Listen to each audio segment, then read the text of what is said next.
Hey, what's up, everyone? Dragon back again, here to tell you that you should be reading War of the Worlds.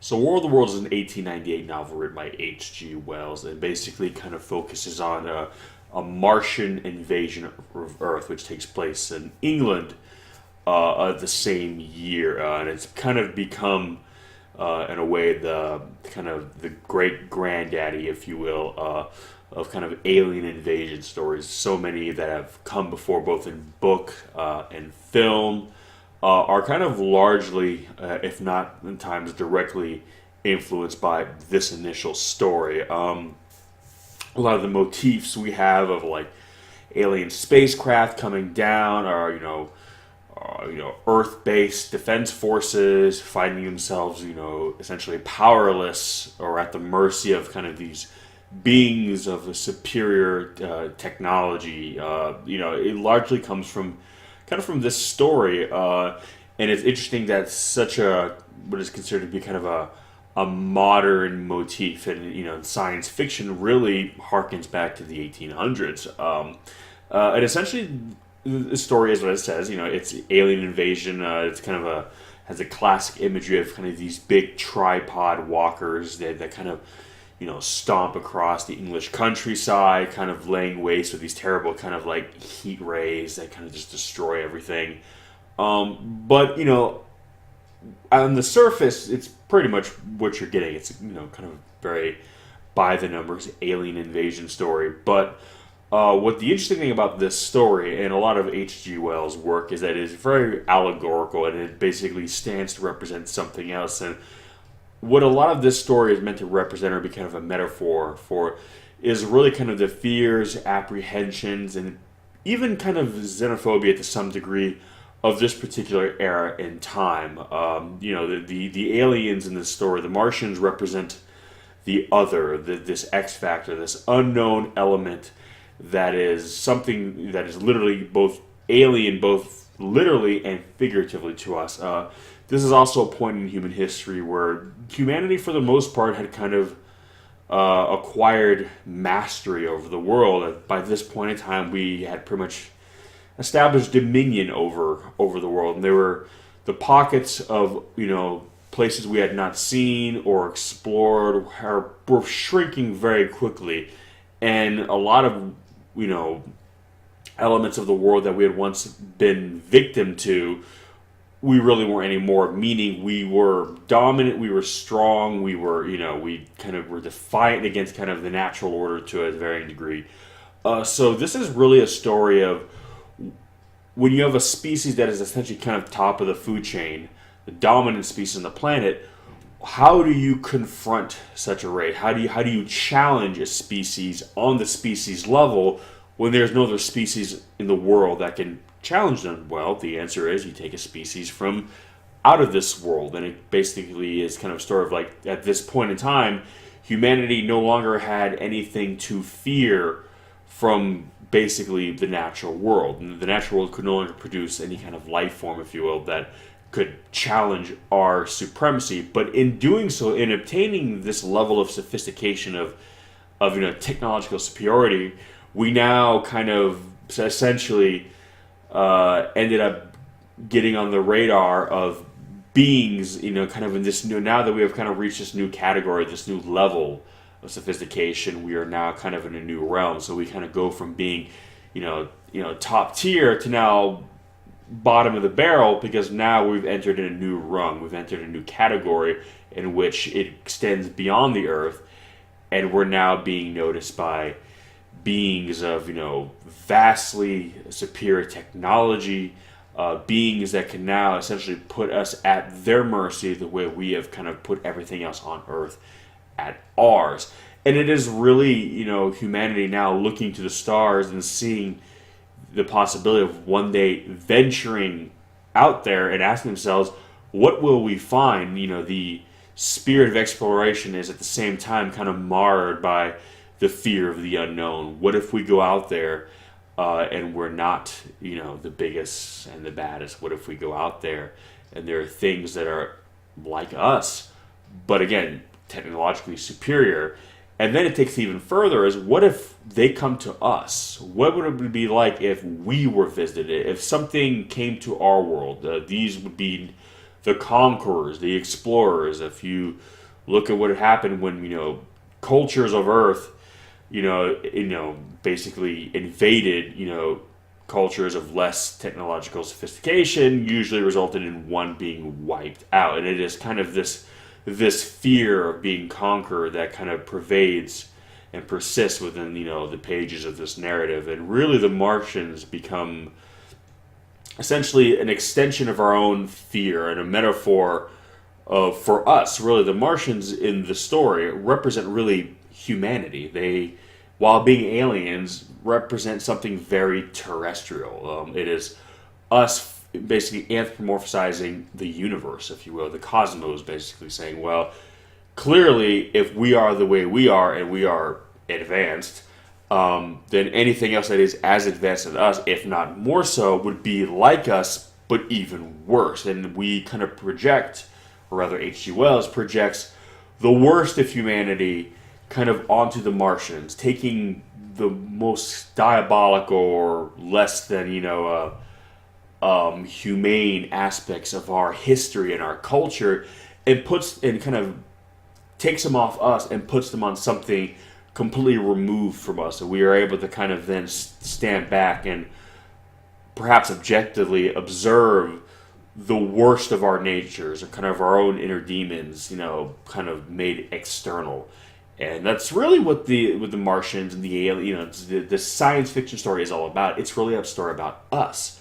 It is about reflecting on how we've come to be the way we are, how far we've come, and perhaps how we've come that far. The blood on our hands, and what would it be like if the tables were turned, and then now something else, beyond our world, beyond our understanding, beyond our scope of reality even, were to come to us and do what we've done to each other, but now to humanity as a whole. Essentially unifying humanity under the same banner of that we are all beneath these creatures who see us as nothing more than obstacles to be swept aside so they can take the earth. The earth is their new world. The earth is their natural resource. The earth is that thing they want.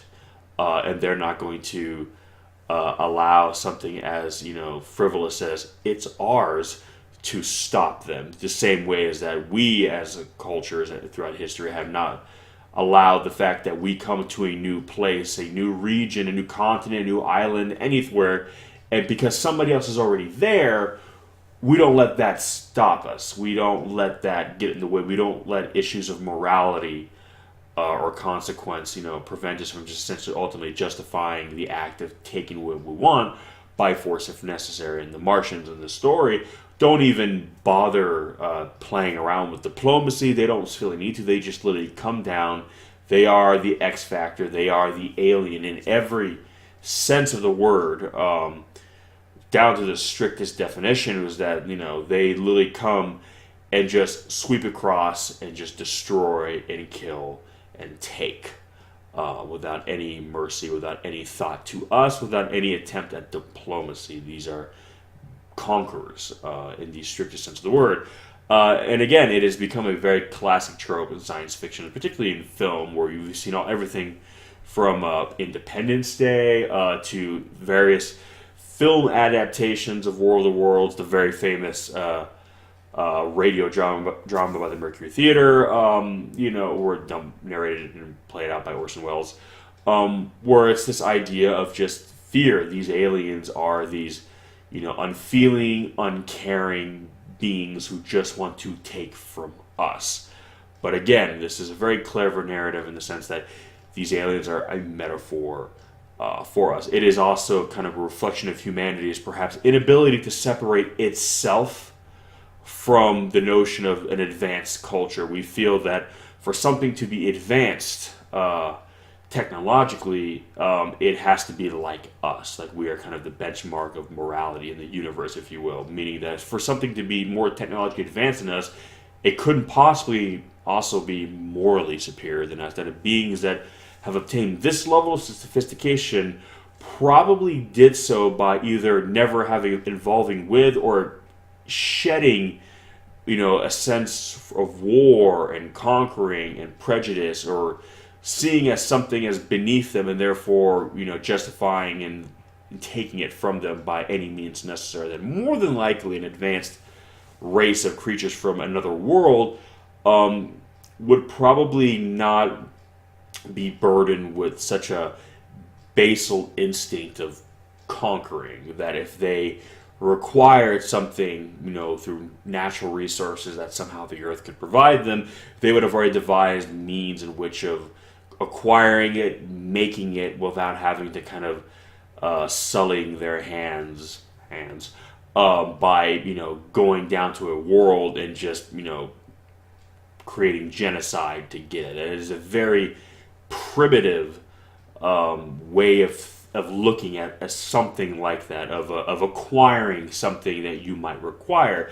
But again, the aliens in this story are not really aliens, they are us. They are us kind of exaggerated to monstrous proportions, if you would. It's basically us being made 10, 15, 20 times worse, essentially, if not more so. And that's what science fiction is very good at. It is about telling a story by telling another kind of story. It's about sending a message without just getting on a soapbox and just preaching it to you. It devises a clever means in which to kind of deliver the message, so you find yourself intrigued and entertained, and you might not even realize that you're learning something till after the fact, when you kind of look back on it, realize, going, oh, yeah, that's interesting, that's clever. And because you don't feel like you were preached to, because you don't feel like you were beaten over the head with something, you end up appreciating the message. And this is why I believe this story, not just War of the Worlds as we know, but why this type of story, this alien invasion kind of motif, has persisted throughout the decades, because it is a very clever yet hard-hitting allegory for who we are and how we've come to be where we are today. And that while we can all rejoice and relish in our kind of technological achievement, we also have to realize that, a lot of these leaps and bounds, in the past were achieved, unfortunately, not always by morally sound means. So for that reason alone, I think H.G. Wells' The War of the Worlds will always remain kind of a timeless classic. Yes, it's dated. Yes, it perhaps depicts aliens and kind of the extraterrestrial motif in a kind of a dated way, but the allegory behind it, I think, is just as relevant as it ever was, and perhaps always will be relevant so long as human beings are a thing. So for that reason alone, I recommend H.G. Wells' The War of the Worlds. It's probably his most famous works, I would say. Yeah, I'd definitely probably say it's his most famous work. Again, it's something that has been kind of replicated and copied, to even still going on to this day, really. Whether it's, direct adaptations of the story or, other stories that are kind of heavily influenced by. You don't really have to look very far to kind of feel the influence of this particular story. But yeah, The War of the Worlds, it's a classic. More than likely, whether you've read it or not, I'm sure you've heard of it. You might have seen one of the many adaptations of it. But, again, it's a story about kind of the worst of us. And it's also a story about our greatest fears of what happens if, when we do meet a race from another world, and they are us. They are not this benevolent, morally superior beings. They are cold, calculating, without mercy, and see us perhaps the way we have seen each other throughout the ages. And that is perhaps our greatest fear, is essentially, traveling to the stars, or having the stars come to us and essentially meeting us. The guise might be different, but ultimately the motive and purpose would be the same. And that is truly terrifying when you look back on human history. But anyway, The War of the Worlds Have you read it? If so, what do you think? If not, as always, I'll put links in the description section below where you can pick it up, give it a read, come back, give me some of your thoughts. I'm very curious to hear what you guys think, especially with such a story that is so embedded, both in literary history and just pop culture in general. But anyway, guys, thanks for watching, and as always, we'll catch you in the next one. Peace!